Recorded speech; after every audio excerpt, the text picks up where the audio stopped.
A year ago, I woke up every day already tired and already behind. On the outside, I was doing everything I was supposed to do. Providing, showing up, keeping everything running, holding everything together. But my chest was tight all the time. On paper, my life looked fine. But inside, I felt like I was slowly drowning. I didn't need another big dream. I needed somebody to throw me a rope. I didn't quit being responsible. I just stopped feeling constantly overwhelmed. Once I understood this pattern Harrison teaches, it felt like someone finally handed me the controls to my own life without burning everything down. Many people feel stressed out almost all the time, even when their life looks fine on paper. This is not uncommon, so pay careful attention. These next few minutes might feel like someone finally threw you the rope you've been looking for. To experience the unleashed life, you must take 2 initial steps. And some have already done the first step. You've already snapped the leash that other people had on you. You've stopped living just to keep your parents, your church, or your boss happy. You changed jobs, you moved, you set some boundaries. You said, I just can't keep doing this. But many people, after snapping the leash that other people hold on them, still don't feel fully free. Instead, they feel strangely stuck. Like you stepped out of the cage, but no one ever told you what to do next. Others haven't snapped the leash at all yet. They're the dependable ones. They show up, they serve, they do what's expected. On paper, life looks fine, but there's this quiet ache and a constant tension that says, this cannot be all God had in mind when He made me. And I want you to know, you're not wrong, but you're also not powerless, and you're definitely not alone. My name is Harrison Wilder. I pastored for 18 years, got my MBA, checked all the good Christian man boxes, and then I found myself sitting on a tiny balcony outside our 2-bedroom apartment, absolutely paralyzed. I remember staring out over the common area, sometimes for hours, thinking, I can't keep living like this, but I have no idea what to do instead. I loved my family, I loved God, but I felt trapped between responsibility and the life I truly desired. If I stayed where I was, it felt like something in me was going to die. If I stepped out, I was terrified I'd wreck our future, financially, emotionally, even spiritually. So I did what a lot of people do. I froze. I kept going through the motions on the outside, while on the inside I was drowning in stress and wrestling with God, my calling, and my own desires. Until one day during that difficult season, a pastor asked me one question that finally broke me open. Now, I want to share this question with you. But before I do, you should know that, simple as it is, this one question can change everything. I know because this one question changed everything for me. He said, Harrison, what do you want? Now, for years I've been taught in subtle and not so subtle ways to distrust what I wanted, to see desire as dangerous, selfish, something that I had to suppress in order to be holy. But this pastor's question started a chain reaction in me. I started to realize that my desires weren't the enemy.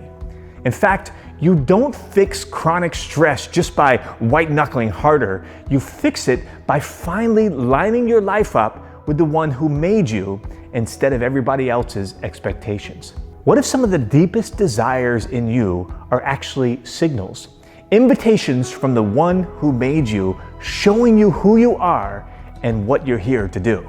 In that balcony season, and later through some very painful moments that I'll share with you, God began to show me a simple pattern for how He actually creates and guides. A pattern that doesn't just live in my head or my theology, but instructs how I make decisions, how I lead my family, and how I respond to opportunities. I now call this pattern the order of creation. People come to this conversation from all kinds of spiritual backgrounds. I'm a Christian. That's the tradition I stand in, and you're going to hear a lot of that in my language. But the problem we're talking about, feeling constantly on edge, torn between the life you're supposed to live and the life you can't stop imagining, is as old as humanity itself. It's been wrestled with in every culture and in every century. One place that gives surprisingly clear pattern for this is in the Bible. Whether you're Jewish, Christian, Muslim, agnostic, or even an atheist, you don't have to agree with me about what the Bible is to get value from what it shows. Put simply, the problem isn't that you can't handle pressure, it's that you were never taught how to live with God in a way that doesn't keep you in constant fight or flight. The order of creation is how you learn to do that. And along the way, discover that your deepest desires aren't your enemy. They're often your assignment. Let me break this pattern down for you. First, you see. You get radically honest about what's actually in your heart, and you learn to recognize which desires are from the Father and which ones are just fear or ego talking. Then you speak. You align your words with what God has shown you instead of reinforcing that old, confined story. Then you sync. You start aligning your choices with the opportunities and resources that God has already placed around you instead of trying to force doors open in your own strength. And finally, you start. You take small, faith-filled steps into the life you're called to, so momentum replaces paralysis. See, speak, sync, and start. It's simple, but it's not simplistic. And once you see it, you're not going to be able to unsee it. In the next few minutes, I'm going to walk you through how this order of creation shows up in those ancient stories, and more importantly, how it plays out in real, messy, modern lives like yours and like mine. For now, just ask yourself one question. What if my stress isn't a sign that I'm failing, but a sign that I'm called into something different? Hold that in your mind as we keep going. To make this really concrete, I want to introduce you to two contrasting people who live inside almost all of us. Confined Carl and Unleashed Larry. Now, Confined Carl is responsible. He's a good guy. He does what's expected. He wakes up to an alarm and a dozen urgent messages before his feet even hit the floor. He's physically with his family, but he's mentally already at the office. He's replaying yesterday's stress and pre-living tomorrow's stress. By the time he gets to work, his shoulders are already up by his ears and his chest has that familiar tightness. Now, Unleashed Larry is also responsible. He has deadlines, people who count on him, bills to pay. The difference is that his days are built around who God actually made him to be, instead of just whoever shouts the loudest. He still has pressures, but he's not constantly in fight or flight because his yeses and nos are anchored in a calling, not just fear and obligation. In the middle of the day, Confined Carl is in back-to-back meetings that he didn't choose, saying yes to things that don't fit his assignment because he doesn't know how to say no. Now, Unleashed Larry might be in the same company or same industry, but he has carved out work that actually uses his gifts, and he knows what he's saying yes to and why. At night, Confined Carl's tank is empty, so he numbs out however he can. Food, scrolling, shows, anything to not feel how anxious and disappointed that he really is. Now, Unleashed Larry is tired too, but his tired feels clean. He can be present with his people. He still has stress, but it doesn't own him. Now, most of us recognize both of these guys. Some days we're Confined Carl. Other days we get glimpses of Unleashed Larry. But if you're honest, which one felt more like your yesterday? And which one feels more like the life you secretly want to live more often? In my own story, that Confined Carl way of living didn't just make me tired, it broke me. There was a stretch where I was saying yes to everything. Pastoring, side work, family needs, and ignoring every warning light on the dashboard. I kept telling myself, it's just a busy season. It'll calm down soon. But the busy season never ended.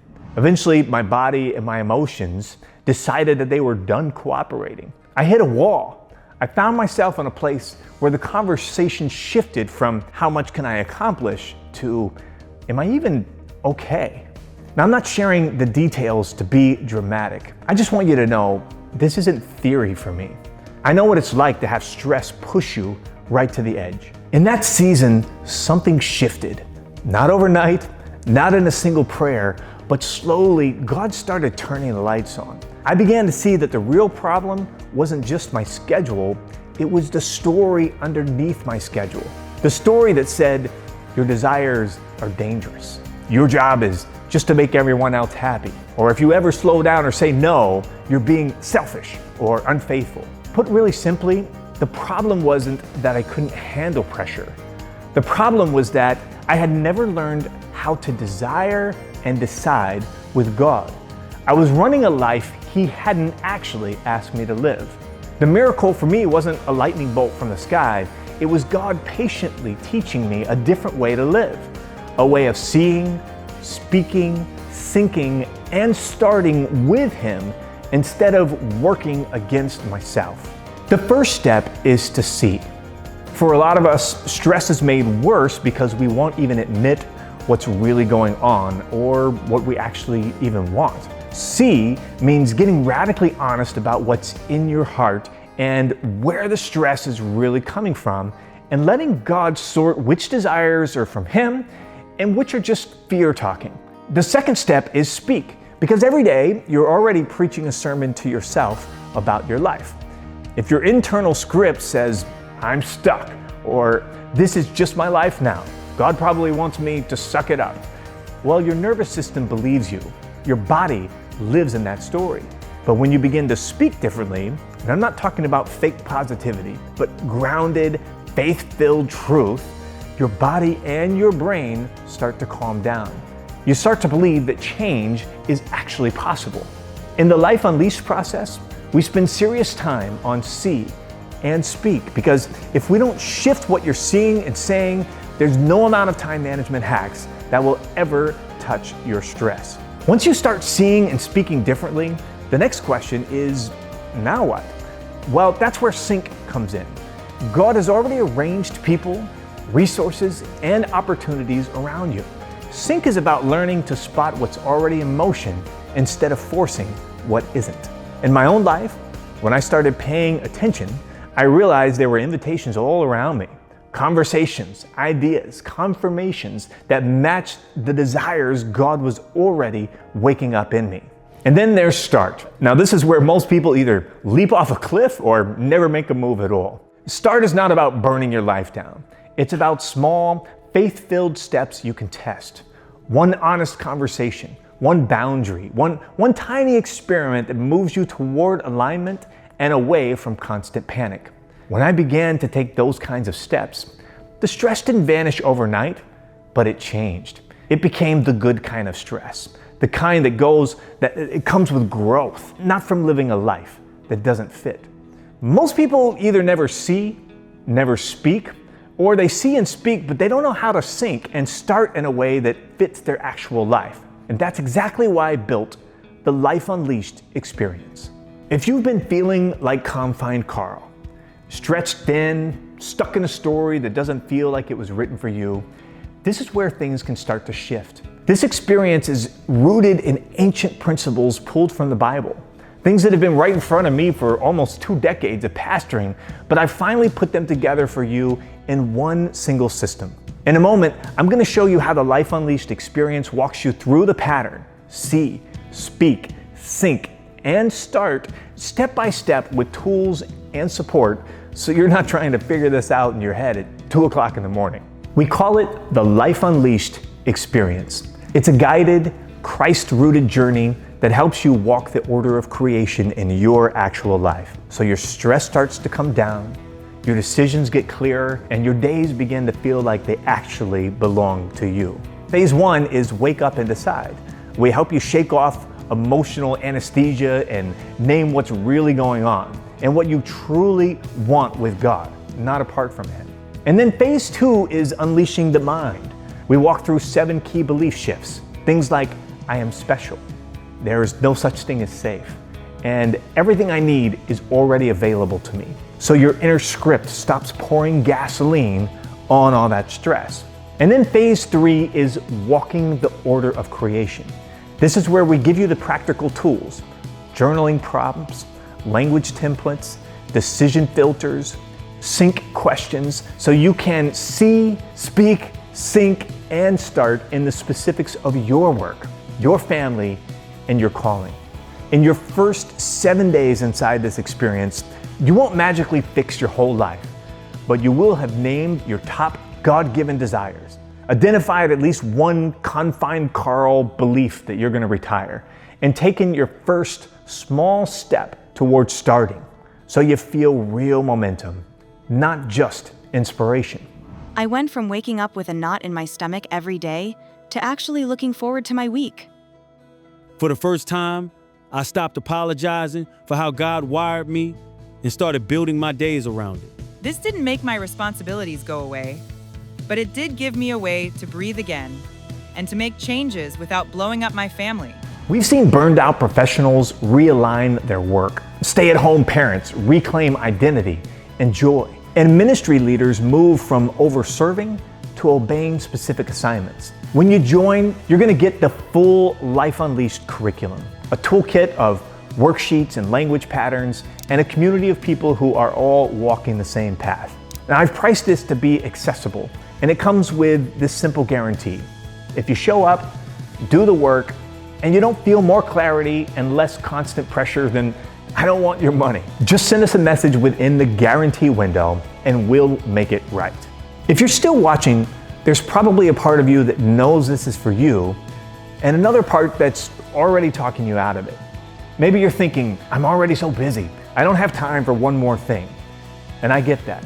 But this isn't about adding chaos. It's about re-aiming your life so the things that are crushing you now either get released or finally make sense. Or maybe you're thinking, is this even responsible? Should I really spend money on something like this? And only you can answer that. But what I can say is that staying in chronic stress has a cost too. On your health, your relationships, your calling. Investing in clarity and alignment isn't indulgent. It's actually stewardship. If a part of you is whispering, isn't this selfish? Isn't it more holy to just keep grinding away? I gently suggest, what if that voice isn't God? You know, Scripture is full of people that God called out of confining roles and into aligned assignments. Not so they could chase comfort, but so they could actually carry what He'd put inside them. At the end of the day, you really have two paths. You can keep doing what you've been doing, staying in the familiar, managing the stress, numbing out at night, hoping that something changes on its own, or you can step into a proven process and learn how to walk the order of creation with God in the specifics of your life. If something in you is waking up right now, don't talk yourself back into sleep. Click the button.